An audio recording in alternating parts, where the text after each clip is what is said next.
So welcome everybody. I am so glad that you are here. I'm going to take it off screen share and put it on speaker view. Um, Welcome to Teaching the Holocaust Without Traumatizing Your Students. I am Dr. Deborah Fripp. I am the president of the Teach the Shoah Foundation. We are dedicated to helping you bring the abiding lessons of the Holocaust to the next generation in a way that is relevant to them and to you. With me tonight are Violet Neff Helms, our executive vice president and one of our storytellers. Violet, unmute yourself and say hi. You're on mute. Welcome everyone, and thank you for coming. Our storytelling director, Jennifer Ruddick-Zunikov. Hello, good evening. And a special guest, storyteller, Kathy Polikoff. You unmute too, Kathy. Unmute yourself and say hi. Hi, it's very nice to see you all here. Figuratively speaking. Yes, virtually speaking. So for the most part, I'm going to ask you to stay muted. In the chat box, you should find yourself able to talk to each of us individually and to everyone, but not to each other individually. Jennifer is going to be monitoring the chat box for questions and trying to answer them as much as possible. This is a new role for her, so be patient. We really appreciate her stepping up to do that. You can also raise your hand with the raise hand, but I am not sure that with the number of people here, I'm going to see that. So chat box is probably your best bet. As I said before we started, we are recording this and it will be posted to YouTube in the next couple of days. So you'll be able to share it with your colleagues if you want. And just for planning purposes, this is scheduled for 90 minutes. So we hopefully we will be able to keep to that. And I see that Mehak is here. Hi, Mehak from India. It is 5:30 in the morning in India, so we hugely appreciate her coming. And with that, I would like to give you a chance to tell us a little bit about yourself. So I'm going to pull up this poll and launch it for you. If you would fill this out for us, we'd be grateful. There are actually 3 questions, so if you scroll down, you can see all 3 questions, and I'm going to give you a few minutes to fill that out and tell us a little bit about yourself. I'm going to share the results here so everybody can see. We have a variety of people who teach in public schools and supplementary schools, a couple of people who don't teach. Most of you have been teaching for a while, so that's good. And people who primarily taught historically. This is a pretty wide variety of people, and that's exactly what we were hoping for. So I'm going to stop that share. So thank you for filling that out for us. And let's get started. The Holocaust is, of course, a difficult subject to teach, both to teach and to learn about. And learning about the Holocaust can make students feel like they are losing their stable ground. And when they feel like they are losing their stable ground, they disengage and pull away in order to try to find it again. And it is remarkably easy to make that ground unstable, even when you are trying to be careful. I want to tell you a story about a conversation I had with a 12-year-old, the daughter of a friend of mine. Her 6th grade teacher had put together, a Sunday school teacher, had put together what I'm sure he thought was a terrifically important exercise for his class. He took them to a Holocaust museum. He was careful how he did it. He picked a small museum that told the story of the Holocaust from 1933 to 1945 through the eyes of one family. This, he reasoned, would be better than the big Holocaust museum in the city that they live near because it would be less overwhelming for his students. To give you a sense of the trip, just outside the museum, you see this, you find this cattle car, and you can go inside this cattle car. The teacher started the day by having all the students stand inside the cattle car and imagine. My friend did not tell me exactly what they were supposed to imagine, but I think we can fill in the blank. Imagine what it felt like. Ooh, sorry. Imagine that they were there. Imagine that the cattle car was taking them to the camps. I don't know, but this seems like a lot to ask of anyone, to say nothing about a group of preteens. Apologies for the dog. Zoom is Zoom, right? So talking to this young woman and her mother, who had accompanied her on the field trip, it was clear that this experience had been every bit as overwhelming as the other museum would have been. Perhaps more so because it was so intimate. She and her mother actually stepped out halfway through because it was too difficult. She very much did not want to discuss the Holocaust with me and had little interest in learning more about it or discussing any of the difficult questions it raises. So it seems to me that this important exercise backfired and led to exactly the disengagement that the teacher was trying to avoid.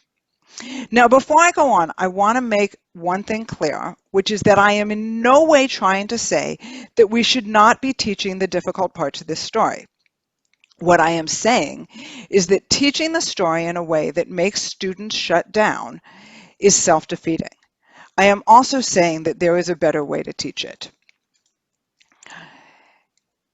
In other words, we want to help our students understand, not to give them nightmares. This may be a surprising point, but it's an important one, because sometimes when teaching the Holocaust, teachers will consider their lesson successful if they, quote, had every student in tears. Students who are in tears are not learning. They are shutting down. Just like my friend's daughter, who 4 years later is still not willing to talk about the Holocaust with me. Now, again, I want to be clear, tears are okay if that's the reaction the student is having, and we will talk about dealing with student reactions later. But making students cry or giving them nightmares shouldn't be the point of the lesson. The point is to try to help them understand who these people were, what happened to them, and why. Now, I think a lot of us probably had similar experiences. I know I did, experiences where we were taught the Holocaust by being told the most horrific stories without corresponding stories of strength or helping. When I look back at how I learned the Holocaust, it feels very much as if I'd been handed down a multi-generational case of PTSD. I was told stories designed to give me nightmares rather than to make me understand. And like my friend's daughter, many of us came through those experiences not wanting to think about the Holocaust, to say nothing about teaching it to our kids. We all know that our kids need to learn about it, but we want some other way to teach it.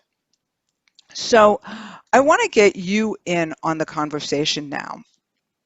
I'm going to send you into breakout rooms in partners, and I want you to talk about your early experiences with learning about the Holocaust, what kinds of experiences you have, and how you try to do it differently as a teacher. The purpose here is to start thinking about the shift that we're trying to make.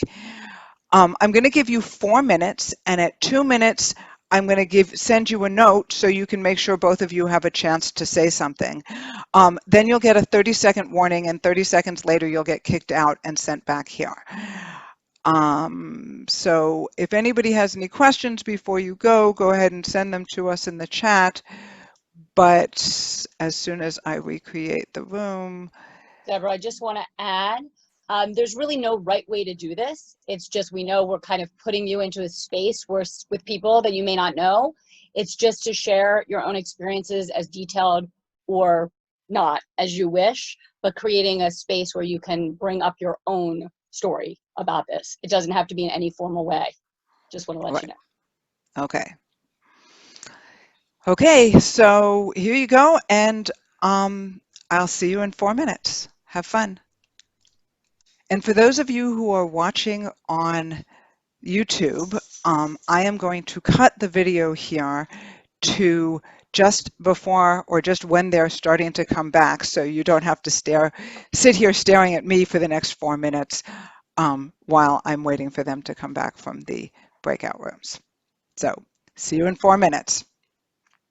All right, so everybody else is back now. So anybody have anything that they wanted to share from that experience, from talking about it? Anything come up in particular that's of interest?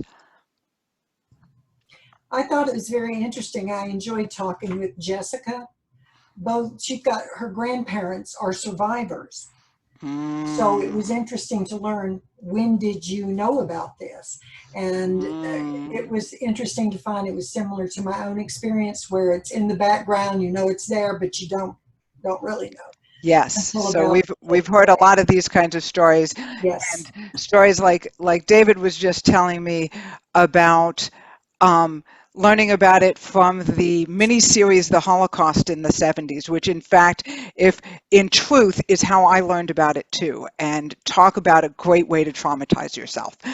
All right, so thank you for participating in that. I think that's a good way to get us started.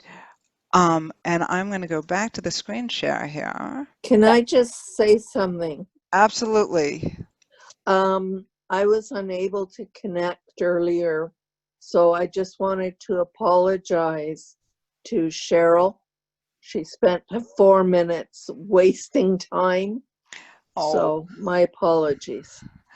Oh, It happens. It's it okay. happens. I Yes, do want to yes. say one thing also, Wendy, because sometimes we get dumped out really quickly. So if you feel like there's something you're comfortable putting in the chat, even though you can't write privately to everyone, but I just saw someone said, nice talking to you, Mark. So feel free if you want to write something, and then later. Yeah, I wasn't able to do No, anything. that's okay. No, that's All okay, right. Wendy. But Right. just Yeah. you know, you can write. Thank you. Sure. Thank All you. right. So let us move on. Okay, so I don't know how many of you were here for our last workshop. If you were here for our last workshop, we spent a lot of time talking about this. But when we learned it about the Holocaust, the stories we were told were primarily about horrible things that were done to the Jews. In truth, when I think about the story as I learned it, it was not the Jewish story. It was the Nazis' story. It was told on the Nazis' timeline from 1933 to 1945, and from the Nazis' point of view. In these stories, the Jews were passive victims. They were not actors. Now, I'm sure you know, the full story is, of course, much, much more interesting than that. The Jews resisted the Nazis' restrictions in all kinds of ways. We all know about stories of physical resistance, although there are lots of great stories of physical resistance you may not have heard about, though actually, since most of you have been teaching this for a while, you probably have. But if you haven't heard about the uprising in Sobibor, look it up. It's a really amazing story. But beyond the stories of physical resistance, we need to think about spiritual resistance too. For instance, when you talk about the ghettos, in spite of laws to the contrary, every ghetto had hidden schools and hidden synagogues. Many had theaters and orchestras where musicians continued to play the music of non-Jewish composers, even though it was forbidden. So one of the ways we can get beyond the trauma is to recognize that the story is more than just trauma. We can tell more than just the horror story. We can tell stories of helping and of holding on.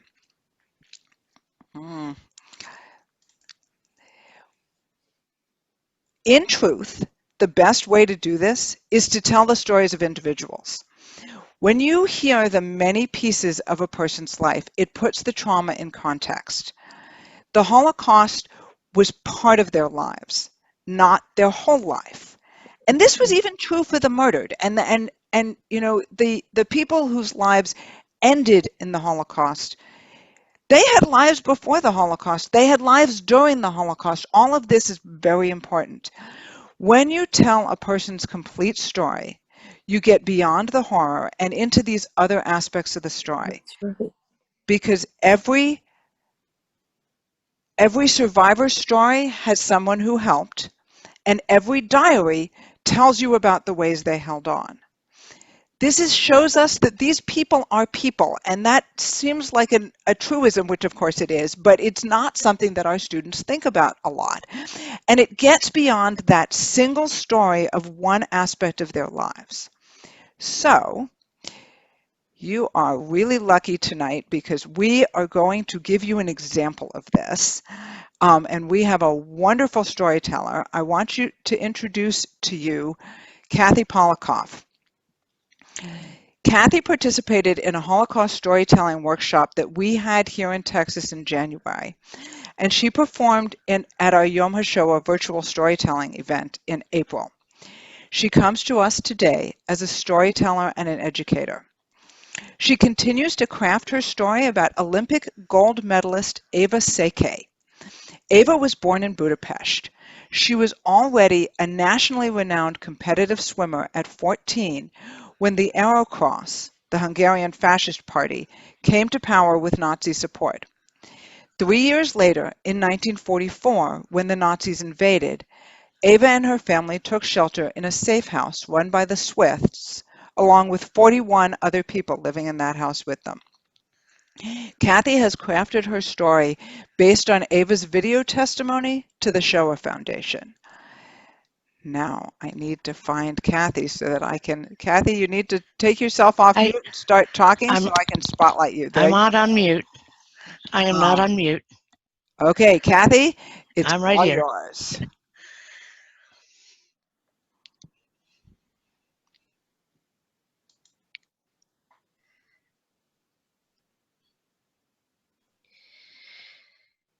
As soon as Papa came running in, I knew the Aerocross were coming again. They come more and more often these days, and they keep people longer and longer. They claim to be Hungarian patriots, but they're nothing but thugs and Nazi wannabes. And even with all that, this was different. Papa said something to Mama, and she got white, and she said that I needed to hide. Go hide. There's no place big enough for me to hide.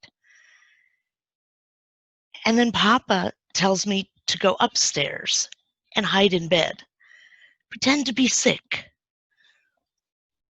So here I am, lying in bed, pretending to be sick. And nobody's going to believe that. I mean, a 14-year-old girl who up until a month ago was on the national swim team, nobody's going to think I'm ill or sickly.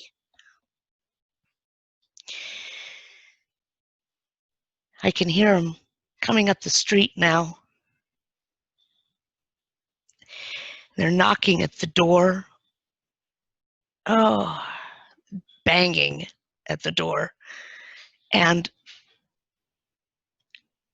when they come in, nothing but stomping and smashing and shouting. Where are the children? The children? They've never come for children before.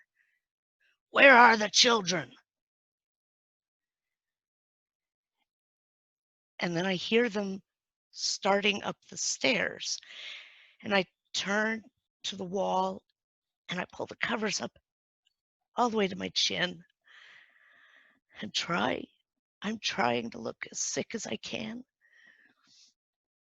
And oh, I hear them banging open doors all the way up and down the hall, checking every room. Papa's behind them, pleading, please, please don't do this. And the door to my room slams open. And I hear the boots stop right behind me. I can feel the soldier looking at me. Get up right now. But I'm too scared to move. And Papa's pleading again. Please, can't you see how sick she is? She's too ill, too weak to even walk. And then he laughs. The soldier laughs. And he says, that's all right. She doesn't have to go far, just to the river. The river, I think? It's January. Nobody goes swimming in the Danube in January. And then he's yelling at me again, up now. And he grabs my arm and it hurts. He's pulling at me and I'm trying to hold on to my bed. And then Papa says, you don't want to take her. You don't. She's a famous swimmer, and someday you'll be glad you didn't. And then everything stops.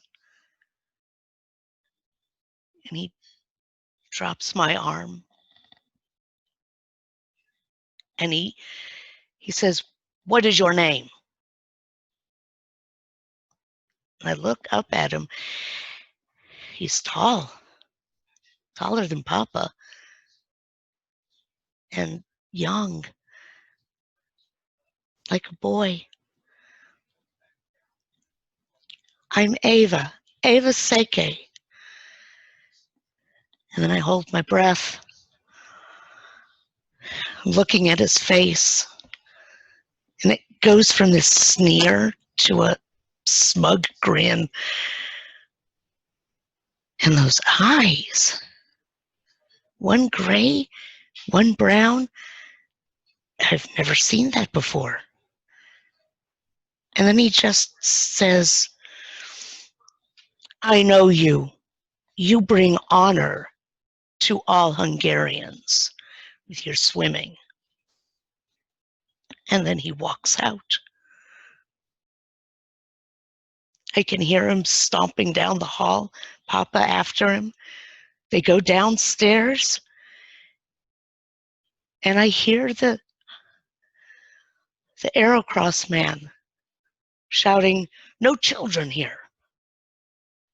Somebody says something, and he says it again, no children here. The daughter's an adult. And then they're gone, just like that. And I'm sitting in bed thinking how relieved I should feel, and I just feel cold. I can't get that face out of my head. And those eyes, never want to see that face again.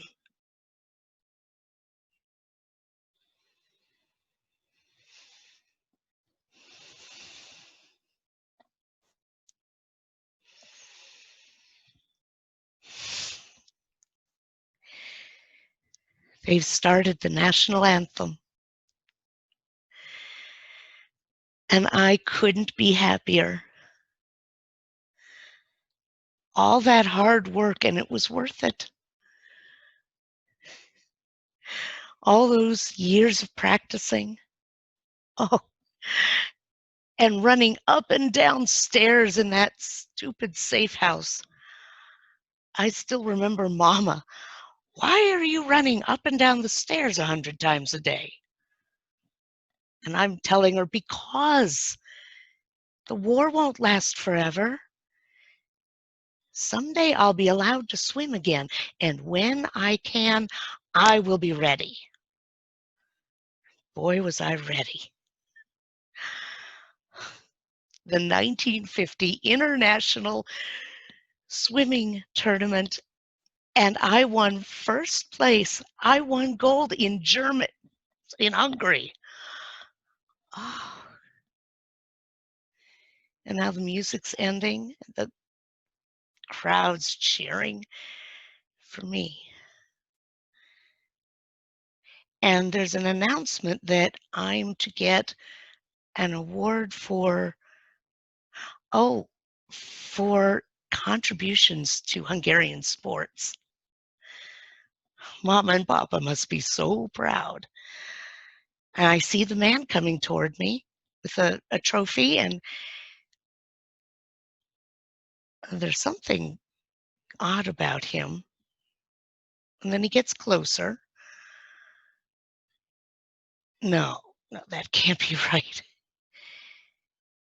And then he's closer, and he has this smug smile that doesn't go all the way to his eyes. And then I can see his eyes, and I almost fall. One gray, one brown. It's the same man, the Arrow Cross soldier that stood in my bedroom that day. And if it hadn't been for Papa, I would have died with all those other children in the Danube. And he's looking at me like nothing ever happened, handing me a trophy. I know he knows who I am. But I don't think he realizes I recognize him too. And then I feel my face get hard. And I take that trophy and I hold it up high. But I don't hear the cheering anymore. You're damn right I earned this. I earned this with my swimming and my surviving. I earned this.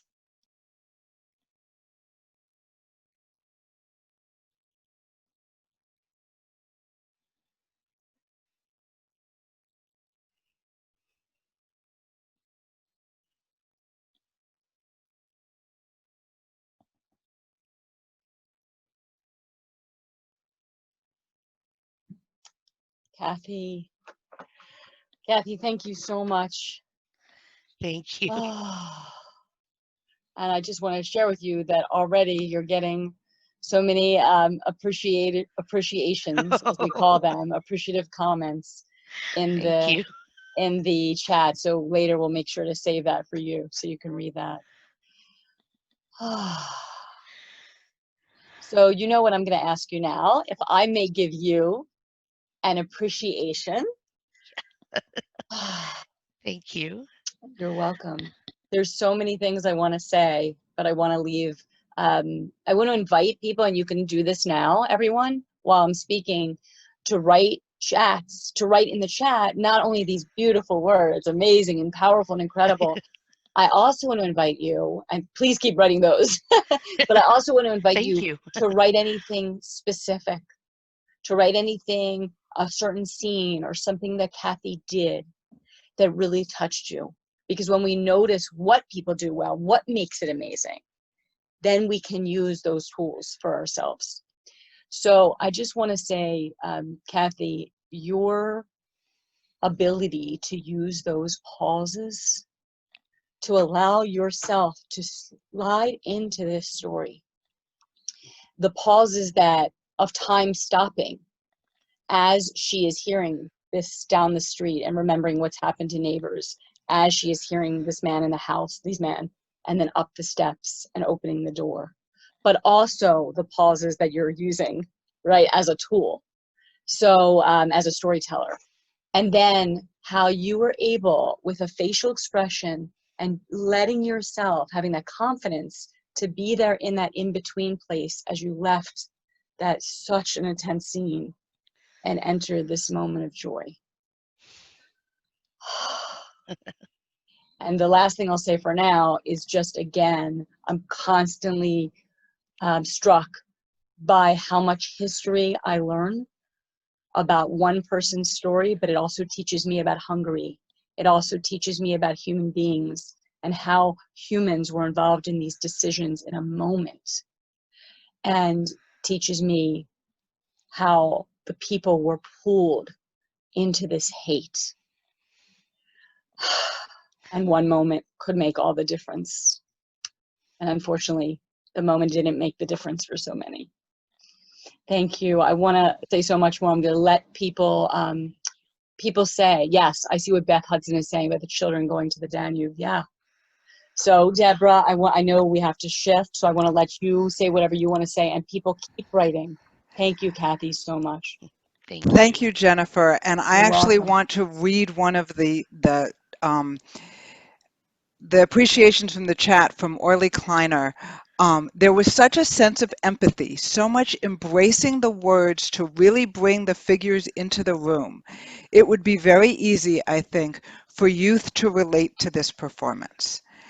And thank you for that, Orly, because that, and she corrected, she said, I should say conveyance rather than performance, and that's even better, because that is exactly what we're trying to say, that this is a way that we can convey this information in a way that really brings these people to life for our students. And storytelling like this could be a great way to teach about the Holocaust. Now, I wish we had time to give all of you guys a chance to try this.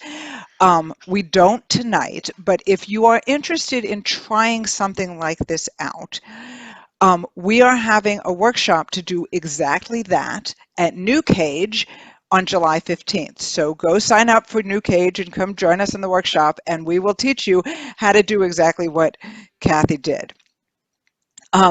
So you can do this through hearing guest storytellers like Kathy. You can learn to be a storyteller, and we actually have a program that we're starting up to teach the students in upper middle school and high school how to do this as well. And we're going to be talking about that at New Cage a little bit too. And we very much want to talk to you about that if that's something you're interested in doing with your students. Now, you can also do this by reading age-appropriate books and memoirs that tell these stories for you. So if you aren't a storyteller, you don't want to necessarily be one, or even if you are and you want to have multiple ways of doing it. Of course, not every story is age-appropriate for every age group. With a book, you read it and you judge. With oral storytelling like what we heard here, you consider your audience, and fortunately, many stories, not all of them, but many stories can be adapted for different ages, which is one of the advantages of an oral storyteller. Which brings us to the question of, when should we start teaching this and why? Our advice is the earlier the better. We recommend you start in elementary school, and believe it or not, we recommend you start as early as kindergarten or first grade, and certainly no later than third grade. And there are two main reasons that we say this. The first is that kids know a whole lot more than you think they know, and they find out about the Holocaust in the strangest places. So you remember the story I told you at the beginning about my daughter, my friend and her 6th grade daughter who went to the Holocaust Museum? Well, she has a younger daughter, and the younger daughter was in 4th grade at the time we were having this conversation, and not quite 10. So near the end of the discussion, this 9-year-old walks into the room and says, "What's a ghetto?"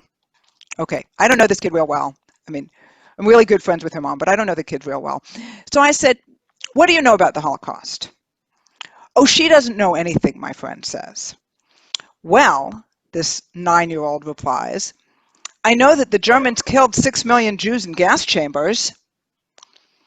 As my friend picks her jaw off the floor, we discover that she learned about this from a book about the Hindenburg. Who's going to tell a 9 of the places that our kids are learning it? Our kids are learning about this stuff way younger than we realize, and from places that we are not expecting. So wouldn't we rather be the ones to start that conversation? And wouldn't we rather be the ones to define that narrative? And the second reason actually goes to the other end, which is, from my perspective, part of the point of Holocaust education is to get students to the point where they can engage in difficult questions. The questions of why and how and what could have been done.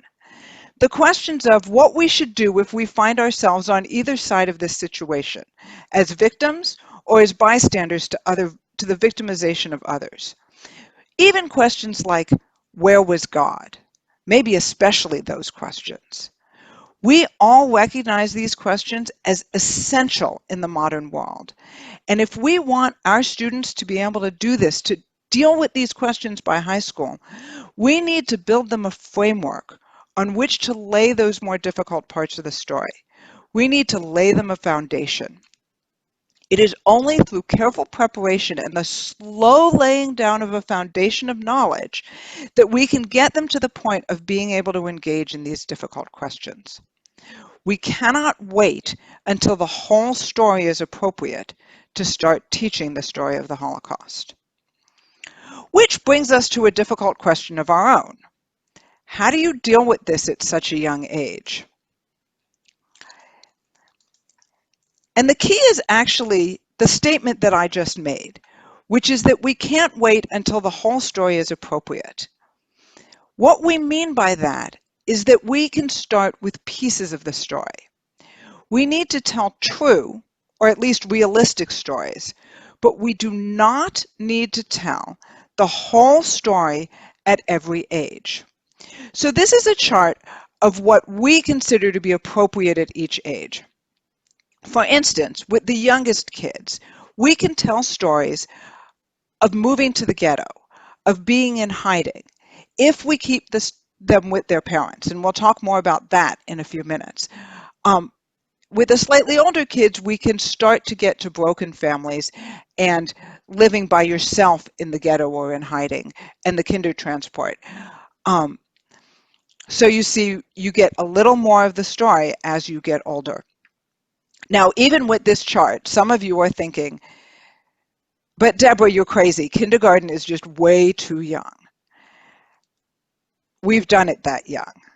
Violet, in fact, was our kindergarten teacher for many years. She used, She used this unit called Tommy to teach the Holocaust to kindergartners and first graders. Violet, would you tell us a little bit about your experience working with Tommy? I'll be glad to. In kindergarten, you do not want to give them anything that really speaks of what we know of the Holocaust. So what I did with this book, Tommy, is I simply introduced the students to a little Jewish boy. This little Jewish boy did exactly what they did. He was with both parents, so he was in an intact family. He kept Shabbat. He did little things about the holidays, just different things like that.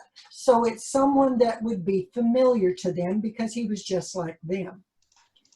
Now, what I would do, thank you, Deborah, is I would, before the children would come into the classroom, I would draw Tommy on our erase board, showing him doing whatever the lesson we were going to learn that day, until the children got used to seeing Tommy. They felt like they knew Tommy, and it was not anything odd for them. With these two pictures that you can see on your screen, of course, there's Tommy doing Shabbat candles. And if you will notice, they're mismatched So that's a little bit of the ghetto that they're learning about without really learning from words that I'm saying. And on the right is Tommy sharing in Tu B'Shavat. And you can use a little color, but do not take away from Tommy. He is the point of it. It's not until first grade that we actually read the book Tommy to them. Could we go to the next screen, please? Yep. Thank you. And with this one, once you read the book Tommy, and the children remember that they know him, he's an old friend, but now they're learning more about his story. They found out that, well, Tommy couldn't do everything really that they could. And through these pictures that Tommy's father made for him on the event of his 3rd birthday, he gave to this little boy the different things that he couldn't give in reality. And when you look at all of it, what he was trying to give his son was hope. And that's what we want our children to remember. That even in the dark, dark days, there were those of us that sought hope and sought to maintain that. And this is why we give the very young children a base, something to build from, and it's a hopeful position. That's how you begin teaching the Holocaust. So the point of this, thank you, Violet. The point of starting this early, as Violet is saying, is to set the tone. And by starting with this, you lay the first level of the foundation, setting a hopeful tone. So in addition to limiting the kind of information we give them about the Holocaust itself, we limit the kind of stories we use and how we present them in order to maintain a sense of safety. We think of these as safety nets. The first safety net is that we tell survivor stories. We choose stories where the children survive and grow up and are grandparents now, generally. There are lots of great memoirs like this written for a very young audience. We choose, one of the ways we emphasize this safety net is by starting the story at the end. Hannah here, this is a picture of her, is a grandmother now. She wants to tell you about something that happened when she was little. When we finish reading, we can send her an email and she'll send us a picture of herself and her grandchildren. This is the picture our 3rd graders read her, this is Hannah Goffreet, read her story and sent her an email and she sent them this picture. So by starting at the end, nowhere along the line do your students worry about whether or not their protagonist is going to make it. You know that they made it. You know that it turned out, it might be scary now, but it turned out okay in the end. Another safety net that we like to emphasize is to emphasize that this happened a long time ago in a faraway place. By adding distance, we reduce the likelihood that the students will become fearful that something similar could happen to them. Now, of course, when we get to middle and high school, we're going to be bringing the students into these questions. We want them to think about this issue about could it happen again? But the whole question is too traumatic for an elementary schoolers, and so we really want with the younger kids to emphasize that this is not something that happened recently or here. And we emphasize that the children had loving families. I mean, of course, we all know that most of these children had loving families, but we want to emphasize this, especially to the younger students in kindergarten through 3rd grade. For these ages, we stick with stories where the families remained intact. One parent might be lost, but the child comes to the end of the story still with a parent. We get to the truly broken families in 4th and 5th grade, but even in those stories, we emphasize or demonstrate that the parents loved them even if they had to send them away. The key here is that intact families and loving parents make an enormous difference to a child's feeling of security. For kids, safety is in people and not places. So losing a home is not so traumatic if you go into the ghetto with your parents. In fact, one of the stories that we read in, I think it's the 2nd grade story we read, the little girl says it was a grand adventure moving into the ghetto. because she was with her parents. As a side note, before we go on out of the specifics for little kids, you will notice that we are talking about true stories or memoirs or realistic stories and not allegory. It is our opinion that allegory is not useful for this age group because they have no context for it and they really don't understand what it is that you're trying to tell them. Okay, so let's go on to some important points for students of all ages. This is probably the most important thing you're going to hear tonight. One common approach to history lessons is to have students put themselves in the shoes of the people living the history. We take a picture like this one. What would you pack? Now, teaching through role play is a great technique for teaching a lot of history, but not the Holocaust. In the case of the Holocaust, it is a recipe for trauma. When you trying to imagine losing your home or your parents or your children does not facilitate learning or even empathy. It only puts you in a place, a terrifying place, that you do not want to be. I took Yad Vashem's class in how to teach the Holocaust 5 years ago now, I guess it was. And when I went, I had a lot of people say, oh, take lots of tissues. You're going to have a lot of trouble with it. I can't imagine doing this. And the truth is that I didn't have any trouble with one exception. We were in the History Museum, in the museum at Yad Vashem, in the section about the Lodz Ghetto.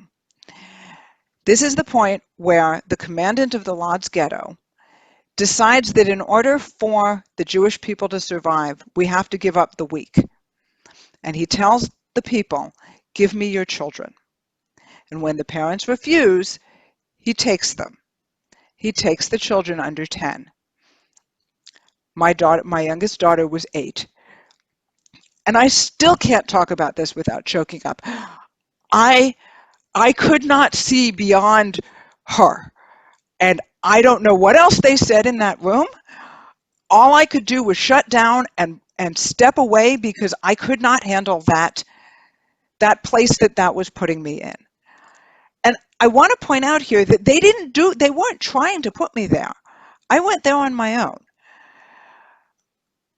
It is not a recipe for learning.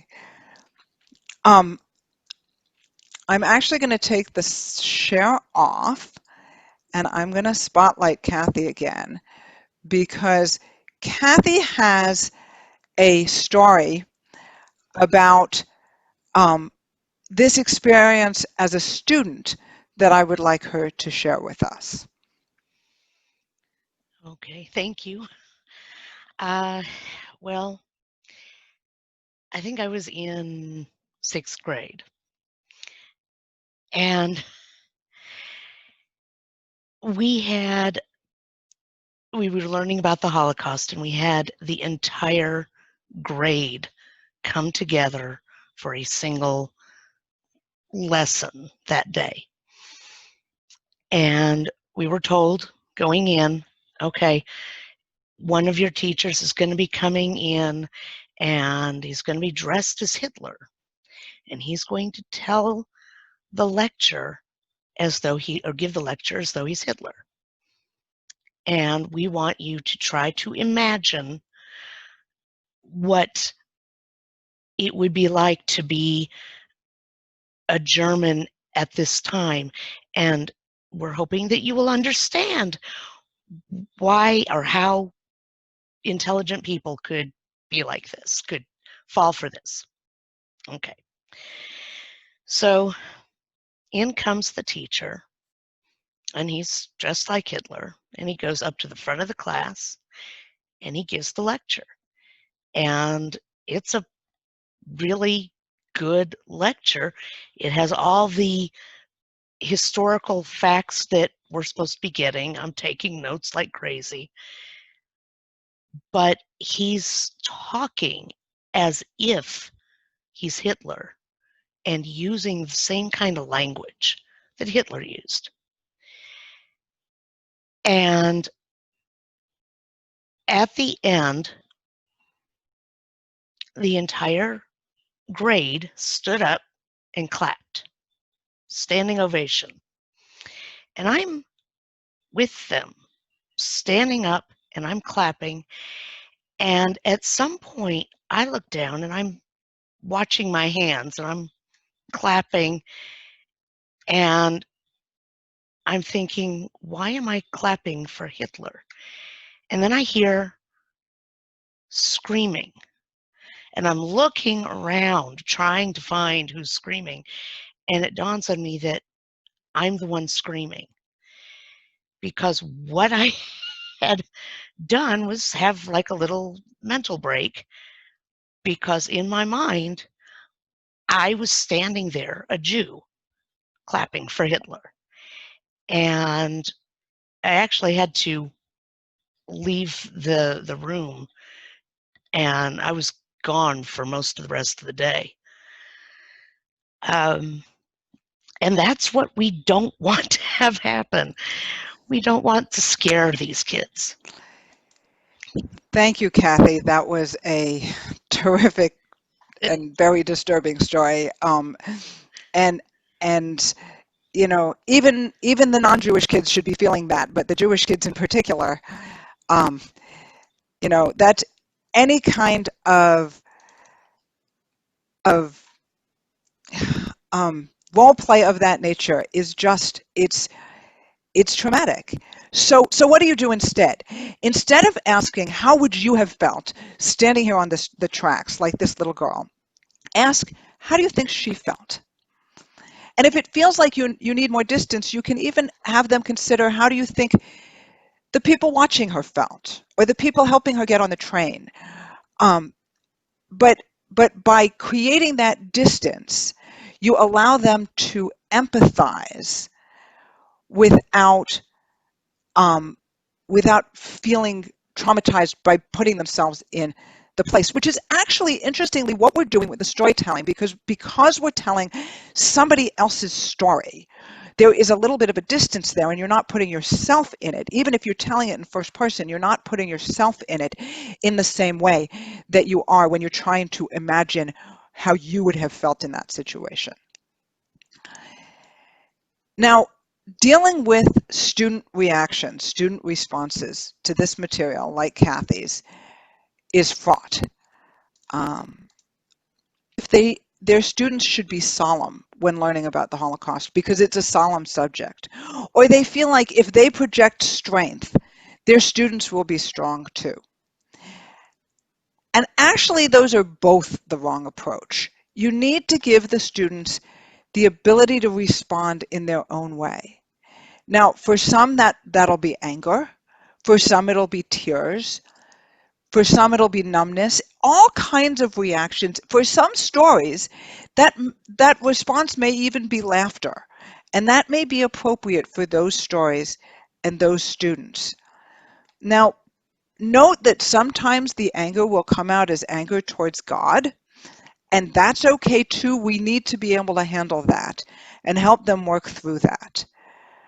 Because we want our students to be able to work through these feelings while we're there to help them.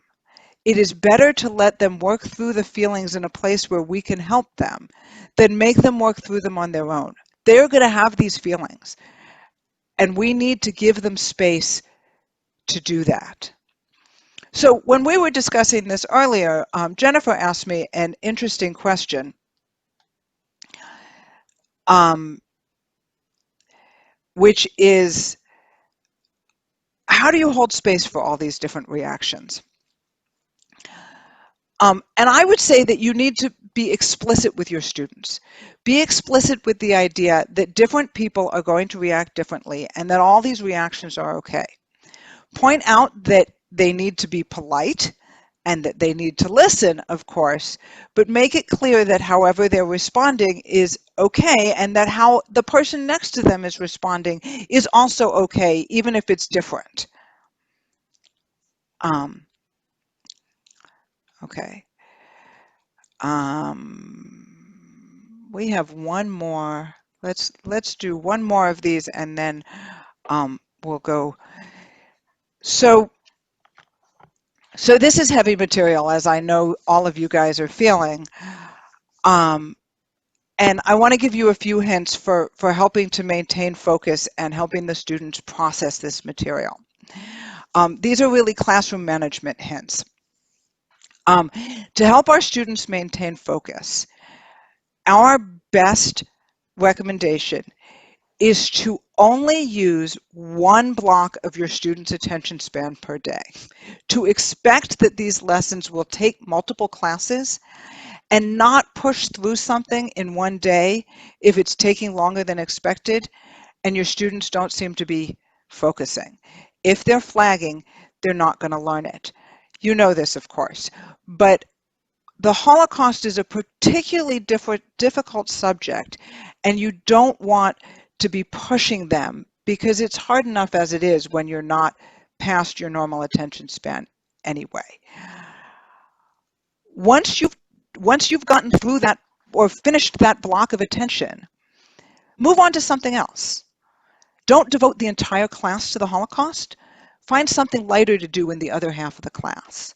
That helps it not become burdensome, become something that they want to learn about, not a burden that they have to deal with. To help our students process, we allow them to ask questions, even questions that we don't think are age appropriate. Because one of the things that's going to happen, especially with the younger kids, is they're going to go home to their parents and say, I learned this in school or in Sunday school or wherever. And then their parents are going to tell them what they think. And maybe their older siblings are going to tell them things. And they're going to come back to you and say, well, I heard this. Or there's always that one student in the class who knows a little more than everybody else, right? So even if the question feels not age appropriate, answer it simply and straightforwardly and move on. Avoiding answering questions suggests that some questions are too scary, and that really only makes the question more interesting. Have the regular classroom teacher teach the lessons. Even if you're bringing in a guest storyteller, have your regular classroom teacher be the one organizing the lesson around that storyteller. Because that way the students feel like they have a resource to go back to. Because again, they're going to go home, they're going to come back with questions, and you want to be the person that they feel like they can come back with questions to. And on the same thought, make sure that you have at least one class after your final lesson so that they can come back and ask you questions after having gone home. So don't teach your final Holocaust lesson on the final day of classes. This is especially an issue for people teaching supplementary schools where it's difficult to plan exactly how you're doing it, but make sure you have at least one class after for them to come back the next week to ask you things that are bothering them. Okay. And thank you, Jennifer. Jennifer pointed out, I'm actually going to take the screen share off now. Jennifer pointed out that I had not given us a chance to thank Kathy for that very personal story, and thank you, Kathy. And if you wish to share comments or thoughts in the chat, please do so. So if you have general questions, we can start thinking about those now. But what I'd really like to do at this point is take a little bit of time to, and actually our timing is really great. So I want to take a little bit of time to go into these breakout rooms. If you remember, when you registered, you told me what age group you worked with. And so I have set up breakout rooms for each of these age groups. The early elementary is going to be facilitated by Violet, who teaches kindergarten, or used to. The late elementary is going to be facilitated by Kathy, who teaches 4th grade at our religious school. I will take their the middle schoolers as soon as I get everybody into their breakout rooms. I will join you moments later. And Jennifer is going to take the high schoolers. So Cheryl asked, is there a list of books that are appropriate for age groups? So we have units that we recommend that you can find at our website, which is teachtheshowa.org. And Jennifer, if you would put that in the chat, that would be awesome. You are also going to see that at the end. But if you go to teachtheshowa.org, you will find units that many of our units come from Yad Vashem, but I also have a source or am a source of them if that's easier than ordering them from Yad Vashem, because I know it's a real pain to order things from Yad Vashem. So you can order them from me too. Some things can come from Amazon as well, or local bookstores. And there's actually a number of useful online resources that are again listed at our website. That's the best place to get them. Any other questions before we head into our breakout groups? I'm going to give us 10 minutes. Does that sound about right? I'm going to give us 10 minutes, and then we'll have a and at the end of that 10 minutes, we'll have a 60-second countdown that'll then kick us out and back here so we can talk as a bigger group. Okay. Deborah, I do believe Kathy had a question. Kathy, question. Actually, Jennifer had a question, and I was trying to draw your attention. Oh. So basically I wrote it to Deborah. She has it now. The group okay. just Yeah. So yes. So Thanks, Kathy. I think we are ready to go, and let's go have a little bit of a discussion. And the real key here is that each age group has different issues. So I want you to think about the issues that are particular to your age group. Okay? So off we go. And I'll be there in a minute in the middle school.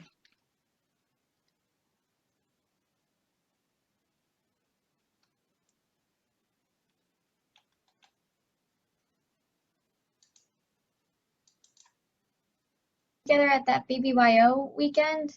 Oh, thank you. I couldn't place your face. It looks so Thank you for reminding me. I appreciate it.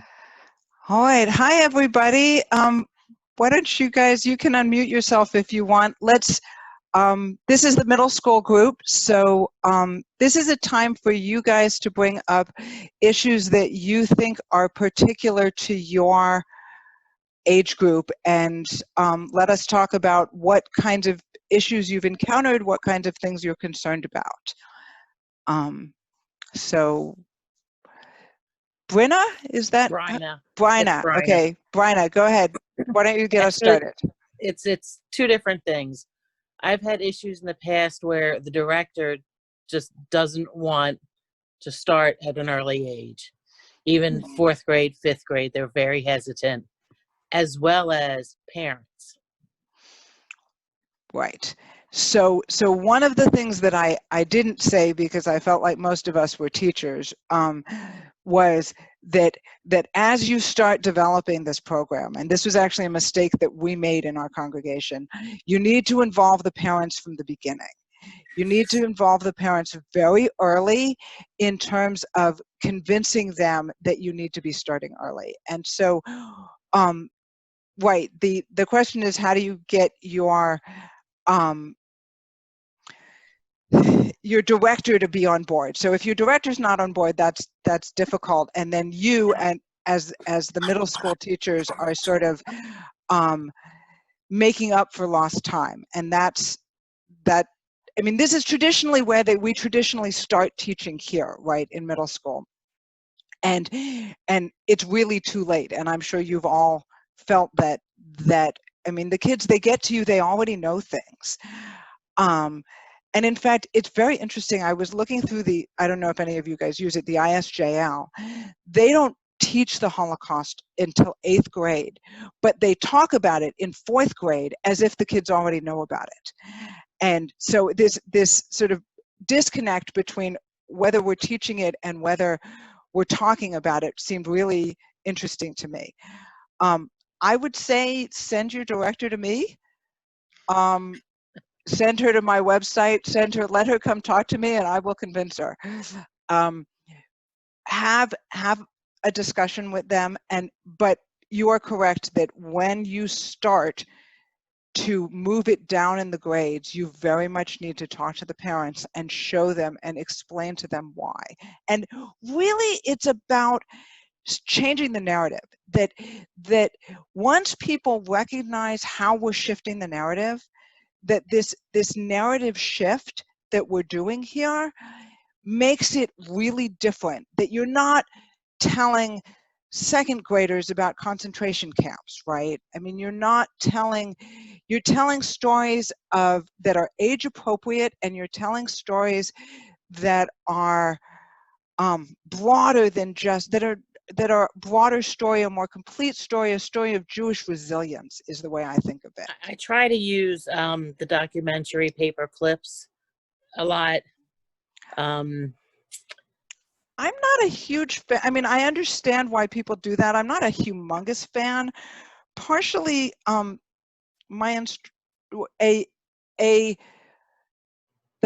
daughter of, or the granddaughter of Holocaust survivor once said to me, "My grandmother is not a paperclip." And I thought that was a really interesting thought, so maybe the answer is to go and explore my website, and I can help you, and find some other units that maybe are more or approach this in a different kind of way that maybe will help draw them in towards that. Thank you. Other questions? Mark? I'm all ears. I've had more experience actually guiding in Poland and Eastern Europe with 14 years and up. So I'm all, I came on this just to hear any tips. I mean, I taught it years ago, but yeah, Okay, nothing really bad. nothing new. Other questions? David? Well, I'm not quite. I'm just curious. Is anyone else located in the Washington, D.C. area like I am who's on this chat, or no? I'm in Northern Virginia. Northern Virginia. Okay. Maryland. Maryland. So for me, so I teach in two local congregations, one in D.C. and one in Olney, Maryland. And every year, we go on except this year, we go on a trip to the Holocaust Museum. So I focus, and I'm dealing with seventh graders, so I focus, the year on that. And this year was, putting COVID aside, was particularly difficult because the congregation that I teach on Sundays has been shrinking. And so I basically had 16 one-hour sessions scheduled with seventh graders to go through, like an entire year of curriculum, and to end up at the Holocaust Museum. Now, I'm probably going to be dealing with the same thing next year, except the number of Sundays may vary. Now, of course, I don't know how it would have worked out this year, but I was really scared of such a limited amount of time.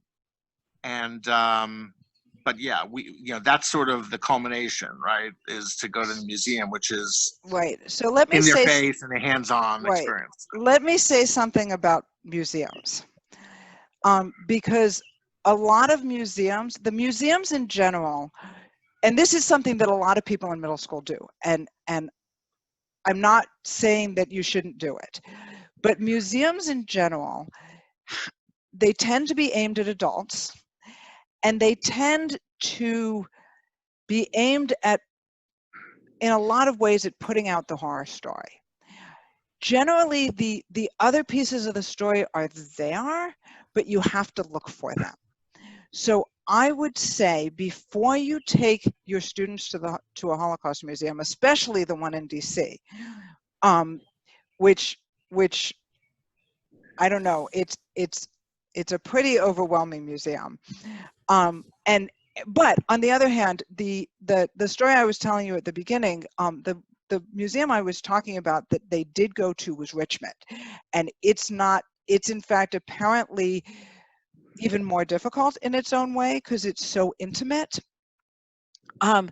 But go through the museum and find the places where where your students can go and find those other pieces of the story and guide them to those. So make sure that as you're going through the museum, you're guiding your students to the things that A, are age appropriate, and B, speak to I mean, the Holocaust Museum in DC, for instance, has this marvelous tower of pictures, right? Spend some time there. Learn some, in fact, learning some of those stories from that tower and being able to go in there. I've never done this, but it would be a great thing to do, to go into that tower and say, look at that picture. I'm going to tell you her story. And tell her story the way Kathy told Ava's. I mean, that would just be beautiful. You know, there are things like this that you can do, but you need to be really careful with the museum, because the museum is aimed at telling that horror story. And you know, and you need to be careful in terms of guiding your students. Not, you know, with middle schoolers, maybe you don't necessarily want to go to the section about the gas chambers, right? You know, that maybe we could skip that one until they're a little older. Well, like, so for example, you know, when you get off the elevators, on the top floor, there's a large mural, right, which hits you right square in the face. So I actually, because I explain the museum, I explain the structure of the museum before we go, and I always tell them that there's going to be a picture there, and Right. you know, if I give them a sense of what it's about, and I said, so if you want to close your eyes or avert your gaze, so they know, so they're, you know, prepared one way or the other. Okay, I need to tell you guys that we are on the closing end. We've got about 45 seconds left. And then it's just going to kick us all out. So just to be prepared. Any last thoughts or comments or questions before we go back to the general session? Thank you. Yeah, so as we were saying, you know, the museum survivors are similar. You need to, if you're going to bring in survivors, make sure you talk to them before you bring them in, and you know, and you discuss with them what's age appropriate. Okay, and you know what kind of story they're going to tell. Deborah, I just want to say something to everybody, but Deborah, can you hear me? I can. Sorry, I was Okay. on mute. That's okay. So I just want to let you know, we barely were even getting to know each other, even though you gave us plenty of time. You know how life is. We all had such, I had in a group of such Yes. wonderful people. So, so I'm going to follow up with some of the people, but I just wanted to say to my group, I apologize that we didn't have more time, and we will continue later. And you're all just doing such great work and have such great goals for your group. Yes, and this is true of everybody, and we had a great discussion. Thank you very much for a marvelous discussion. And this is something that is worth continuing. So if we want to have these kinds of age bracketed discussion groups, we can continue this in the future. And I have a list of you guys and what age brackets you told me you wanted to be in, and so I will follow up with you, and we will see about having future discussions as we go forward. And we can talk about how exactly to make that work. Okay, a couple of last things. Let me. Deborah? Yes. If you don't mind, I just want to also tell my group, sorry we got cut off, but The nature of Zoom. But just the same, I felt like we were making some good headway, and I would love to get, you know, feedback and talk to you, and I'm not exactly sure how that would work, but if we can find a way, I'd be happy to follow up with anyone in the group. Okay. Thanks. And we did, as I I was saying to Kathy also, telling you now, Kathy, what we did was really just say, I'm going to get your emails and follow up. So if I can confirm afterwards, the four of us host with Deborah, we can talk more about that. I Okay. have, like I said, I have everybody's email. I have the place that they were, and I will set up a chat follow-up. basically. So I'm going to give you a couple of closing thoughts, and then we'll have lots of time for questions if you want. So just a couple of thoughts in closing. We've given you a series of thoughts in how you can teach the Holocaust without traumatizing the students, and I hope you found something useful in it. I want to leave you with two final thoughts. The first is that we often teach the Holocaust as a story about Nazis and Jews. But it's easy to lose the individuals in those categories. And I think actually somebody made a comment about this in the chat that I thought was very, very well stated, but of course I've lost it by now. But by teaching through stories of individuals, we see them as real people, just like us, and we engender empathy among our students.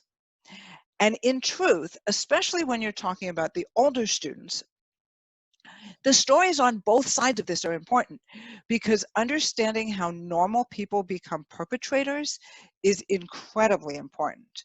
So you might even be able to think about telling some of the perpetrator stories. We haven't actually tried that, but I think it's something it's a place we need to go eventually. And the second point comes back to an earlier point we made about putting trauma in context, because we need to put the trauma of the Holocaust as a whole in context for ourselves, as well as for the people who experienced it. The Holocaust is something that happened to us as a people, but it does not define us as Jews. We are more than that one trauma. However, understanding how they fought for their Judaism enhances our own. And this is one of the reasons that we want to learn about it. Not the only one, obviously, but one of them. So, thank you so much for your attention. I mentioned this a little bit before. Join us for the Summer of New Cage starting in July. We're doing 3 workshops. The first one is a workshop to learn how to tell stories, like Kathy was demonstrating for us. But we're also going to be talking about using storytelling in the classroom, and we're going to be talking about Yom HaShoah with story and ritual. Now, all the information that we discussed and more can be found at our website at teachtheshoah.org. And we are here for you. And I told the people in my group this a little bit, but we are here for you to talk to us about planning your program, about getting training for yourself and your other teachers, about talking to your directors or whoever it is that you need to convince that this is the way to do things. This is a free service that we at Teach the Shoah offer to people who attend our seminars. So get in touch with us and let us know. And before we finish, I would really love if you would do 2 things for me.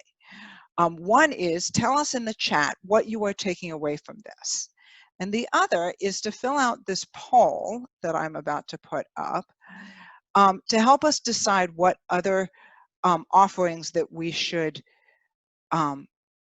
be presenting, as well as whether or not you want some follow-up. So again, there are 3 questions, so please scroll.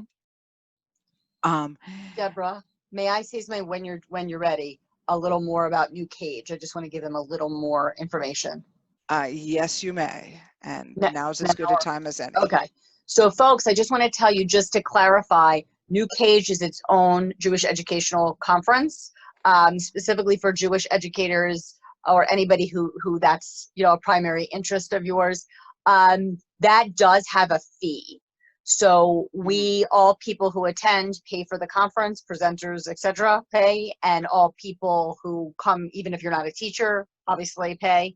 So there's a fee for the full conference, but there's also a fee per session that I think, I don't want to say the wrong thing. Is it 18? Have they officially announced that, Deborah? They have not officially announced that. They've been saying that they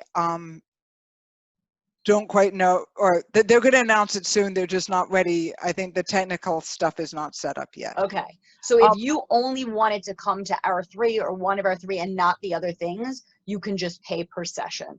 But if it is affordable to you and your professional development offers this, if you're in a Jewish setting, that's also something you can think about. But we're also going to offer later storytelling type things, not under New Cage, but under Teach the Shoah, that you will be able to do. So if you can't do these, or you're not a Jewish educator, don't think your chance is gone. That's all. Right. Yes, definitely. So we will, part of the point of this is what is it that you guys would like to see? And July is all about New Cage, and we don't want to be competing with them, but come August, we'll be doing more of these. And so we will definitely do some of these things if you guys would like to see that. And storytelling workshops is definitely something that we will do again. Okay. So,